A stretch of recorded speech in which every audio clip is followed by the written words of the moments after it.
আগের ব্লগে দেখেছি ঠাকুরের ভোগ বানাচ্ছিলাম, এদিকে আমি লুচি বেলে দিচ্ছিলাম আর মা আমাকে একটু সাহায্য করছিল, লুচি ভেজে দিচ্ছিল। তারপরে লুচি কমপ্লিট হওয়ার পরে বানালাম তালের বড়া, কারণ তালটা হচ্ছে গোপাল ঠাকুরের, কৃষ্ণ ঠাকুরের খুবই প্রিয়। তাই আজকের জন্মাষ্টমীর দিনে তালের জিনিস ঠাকুরকে নিবেদন করতেই হয়, না হলে সেটা অসম্পূর্ণ থেকে যায়। তাই বানালাম তালের বড়া, মালপোয়া।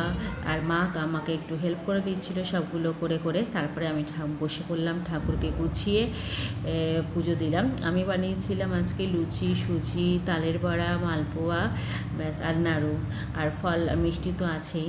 আমি যতটা পেরেছি নিজের মতন করে আমি ঠাকুরকে পুজো করেছি। আমার অবশ্য বালগোপাল নেই, আমার আছে শ্যামসুন্দরের মানে ফটো আছে, আমি সেটাতেই পুজো করি কৃষ্ণ ঠাকুরকে। আমি মন খুলে নিজের মতন করে ঠাকুরকে মানে নিবেদন করলাম যতটা আমি পেরেছি। তা পূজার শেষে সবাইকে ভোগ বিতরণ করলাম। আজকের মতন টাটা, দেখা হবে।